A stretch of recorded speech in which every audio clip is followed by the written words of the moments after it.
Hello everyone, it's Norm here from Tested at Wonderfest 2025 in the amazing contest room for third year in a row now. Craig Dowell. Craig, so good to see you. Thank you. You know, I recall last year you'd bought another model and you said you might be done, you wouldn't bring something for this year. You couldn't resist. Well, for personal reasons, I decided to kind of expedite the project. And I've cut some things out, and so I sped things up so I could get into the 2025. Oh my goodness, this is incredible. Tell me about this mining vessel that you've made. Okay, so just like the previous projects, I started out in Onshape. I had no idea what I was going to build.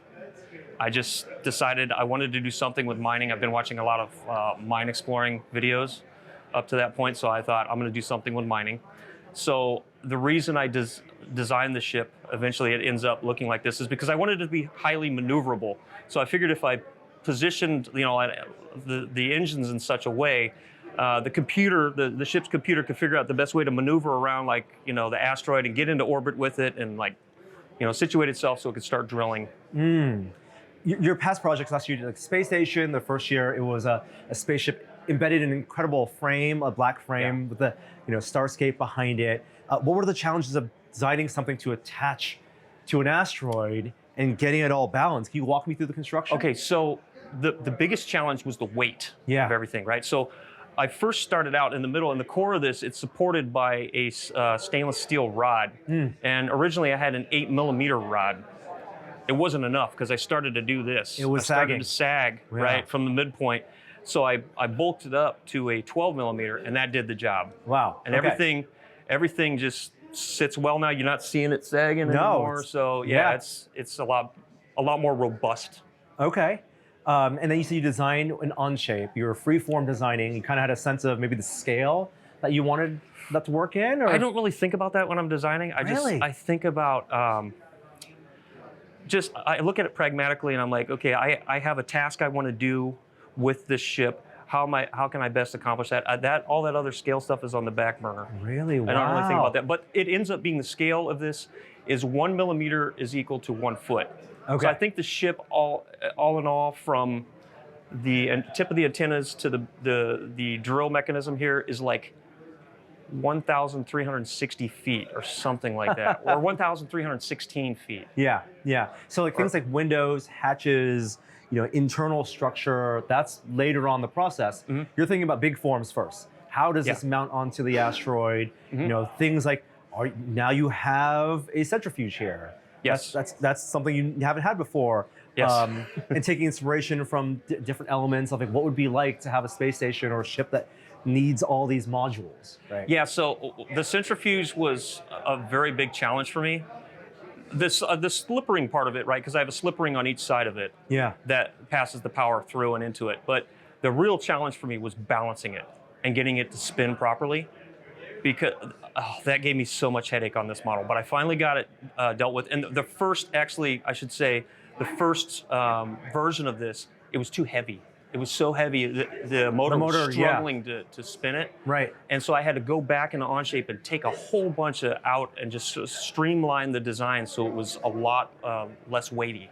I remember last year, you've had lighting in your own models. One of the things I really love is how you implement the lighting, even though I know you say it's not your area of expertise. Oh, I'm going to show you later how it's not my area of expertise. It's so beautiful. I look at the tiny red lights, and again, this is carrying on from how you designed and built your models in years past, but the difference in brightness of spotlights here, everything casts really well onto the model. Because it lives in a dark void, right? In a vacuum. So you want some lights. You want to see where you're going. These bright spotlights. That's you so want to. beautiful. If you got to do any work on the ship, you want to see. You want to be able to see. Well, what you're doing. It also then makes that paint work and your finishing work stand out as well. Yeah, I mean, that does help. Also, what helps is brushing on some graphite. Oh, brings out a little sheen, but yeah. So walk me through, you've designed it on shape. You figured out the forms. Yes. You figured out your anchor, right? Your armature on the inside. And then what's next? You then starting to put pieces on. So what I do is the way I build these is I try to use PLA for the framework on the internal. Okay. Right, and then skin it or wrap it in resin, because you're not going to get the same sort of fidelity out of PLA that you can get out of resin. Yep. And I'm using, most of this was printed on a Jupiter 6K. Okay, wow. And I used Space Gray 8K, yeah. water-based. Real thin walls, or you're printing? Some are. Like, for example, this little shield that flaps up over the front bridge.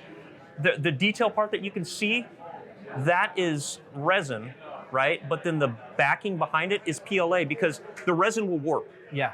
So you're really just backing. I want to train it to stay down. So I have to think about that when I do these parts. Like, for instance, this antenna, the boots here, these are resin. That's a printed piece. But this is PLA to keep it straight. Because if I make that in resin, it's more likely to bend. See, yeah. You're hiding all the PLA layer lines and using it just for structure, lightweight structure. Yes. And all your fine detail work. Right. Top. Wow. It works better that way. Less sanding you have to do. Yeah. Less putty you have to use to patch it. Well, when you're kind of doing this to make a show like this and to your level of detail, and then and then you prime it all, and then you have fun with the. And I always use Tamiya fine primer gray. I the detail stuff really holds. Yes. Yeah, it dries real fast. And this is mostly Tamiya paints. There are a few Vallejo paints mixed in, but most of what I use is Tamiya. I love Tamiya paints. I'm not paid by Tamiya to do this, we love them I just too. love their stuff. Tell me about your decal work. I see so many things that, again, indicate scale with the warning labels and the numbers and all. So most of this is Gundam. Like, some of this is Gundam. Like, this is a custom one that I had done. Okay. This is custom. You're finding just decal sets of small scale, finding something that looks right, and then applying it. And I don't want to go too crazy with the decals because I'm not really good at making them sort of blend in the model like other modelers are. They can make it so it's seamless and you can't tell. And Is the water slide? I mean, the water slide looks great here. I don't see. Well, I appreciate that. Nothing's like again. It's not sticking out. Yeah, too, exactly. Obvious. Yeah. No sheen or anything. Yeah. And that graphite pass at the end. That's your shading. That kind of helps too. I mean, sometimes I'll brush over it with a little sandpaper, just lightly, like a fine sandpaper, just to scuff it up a little bit, and then maybe hit it with that graphite, and it sort of just blends it a little better. That's my sort of ad hoc method of doing it. But is the construction modular, where you're building things on the workbench and then putting it on? So, like, for instance, when I want to transport this, things come off, right? So this is magnets, and you got these little registration points. Registration points, so it can stick in there. And I see the light is back here. Yeah, and then I just have a little. Is it a channel? Yep. And it just pipes through there. Well, then it's dim enough and diffuse enough where it doesn't look like it's standing out for that type of light. Right, exactly. I love that. But then, like, so I got to be able to transport this, right? I got to get it here. I got to disassemble it to get it here and then get it back home. So pieces just come out. Oh my gosh! Wow. And we were talking about wiring, right? Yeah. Yeah. Oh, hey, that's pathetic. No, you can say works. it's okay. It's great. And your power is just through this connector. You've introduced these little magnetic points. Yeah. Yeah. So that way I can strip it down. I can tear it down real quick, and just get it where I need to get it. Well, get it to the Wonderfest and back home. People can you have cockpit detail, you have bridge detail, you have interior detail. That's the only real interior details I did are this little bay and then the bridge. Yeah. Outside of that, I just didn't. I love the lighting in the bay. I didn't do the whole, panels open. You can see the engine and all that, like the previous stuff. But so that's a module. Is it all connected that way and sliding on top of that armature rod? Yes. So so that piece can come out. Then the next is up to this blue piece here, right? This whole part just slides out. Oh, that perfect. way. And your same type of connector, magnets along with power. No. This just fits inside of this housing and it just there. It's just like a friction fit. Got it. The propulsion.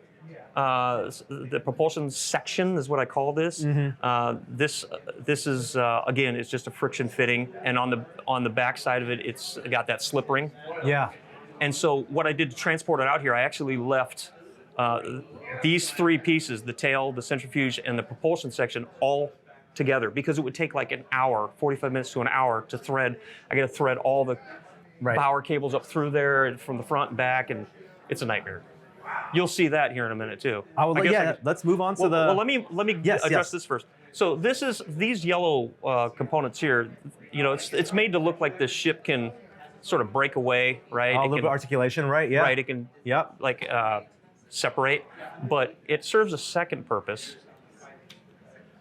and that's so that I can mount these engine stalks onto these 8mm rods. Yep. And then I'm using that same. Same power connector, same embedded magnets. Yep.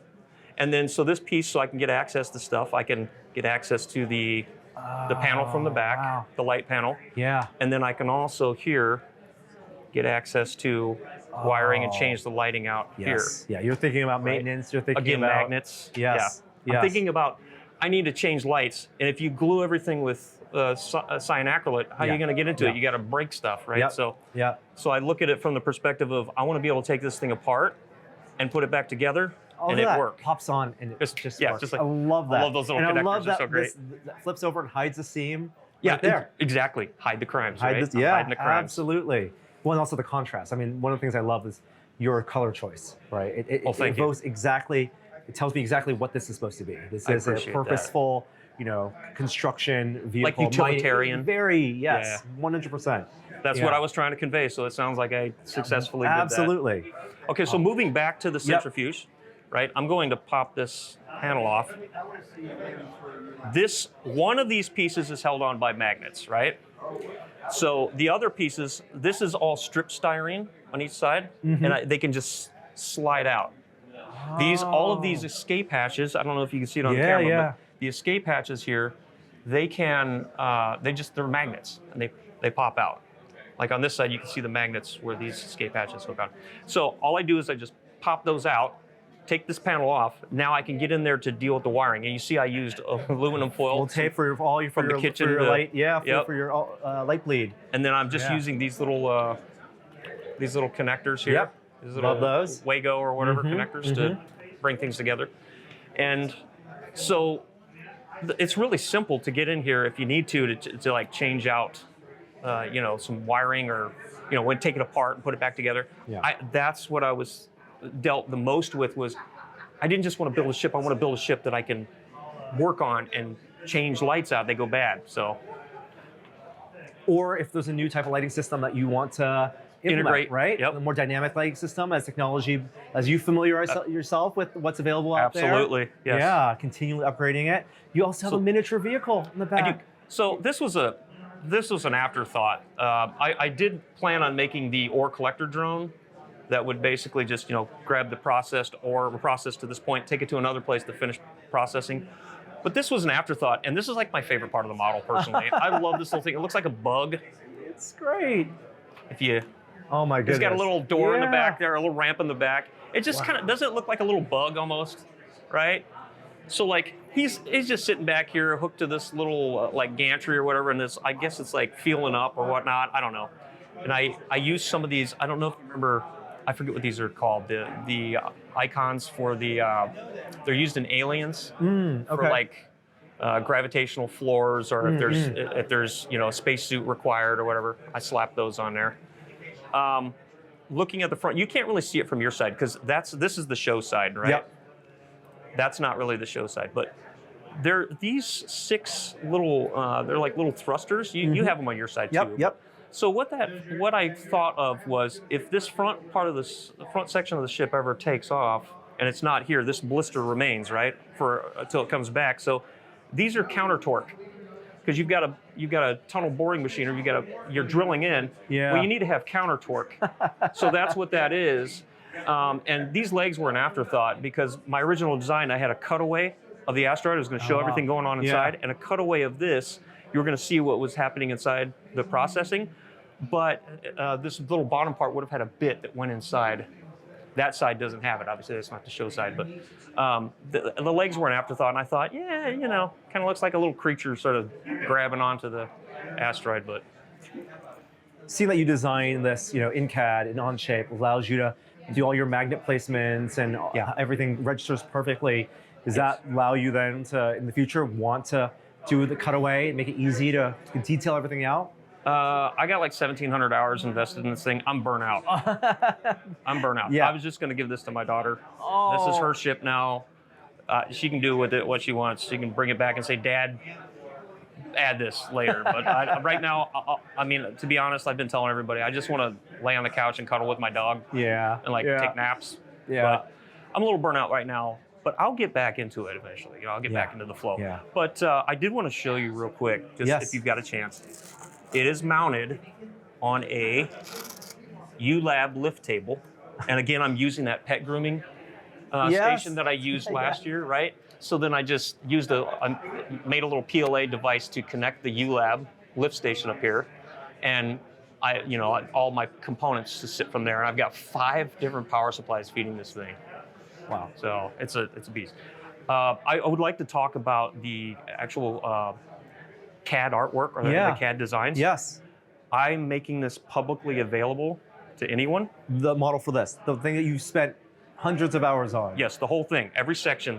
The front, propulsion, centrifuge, tail, everything to mount onto the ULab. I have also the parts that I use for like the DC motor and the controller board that you've seen over there on the side. Yeah. I want to make this available to anyone who wants to either build this or they want to take those parts and make something new from Modify them them, or use remix them. them. Yep. Yeah. Everything will be totally available. Wow. Free for anyone who wants it, and also they can export it into any other like CAD software, so like Tinkercad or I don't know all the different ones. I use Onshape. Yep. But So you put can it in Parasolid, Fusion, STL files. Rhino. Yep. So have at it. If you see anything on here that you're like, hey, I could engineer that or incorporate that into this or whatever, go for it.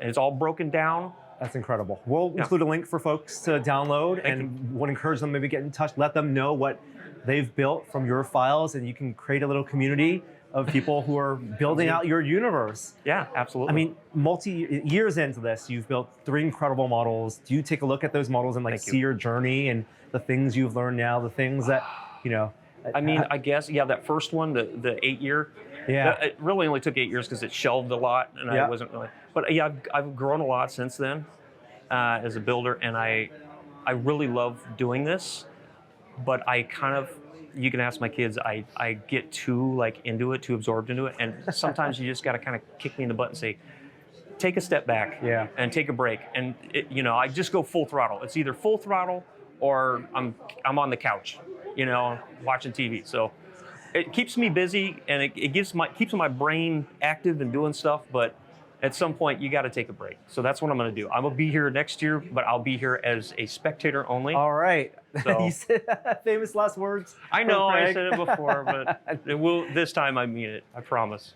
Well, thank you once again. Congratulations on such a wonderful, one of the standouts of the show, and such a great pleasure to chat with you again. I appreciate it. Thank you guys so much for watching that video. I would be remiss if I didn't tell you we have some excellent merch. We have a 5-pack of demerit badges for sale right now at tested/store.com. We've got the I hung it off of level demerit badge, the I built the chair backwards demerit badge, the I hit my thumb with a hammer demerit badge. We've got the stapler in my finger demerit badge, and my favorite, I stuck the duct tape to itself demerit badge. Get yours now, tested/store.store. Tested-store. Tested. It's right here. There. Just click there.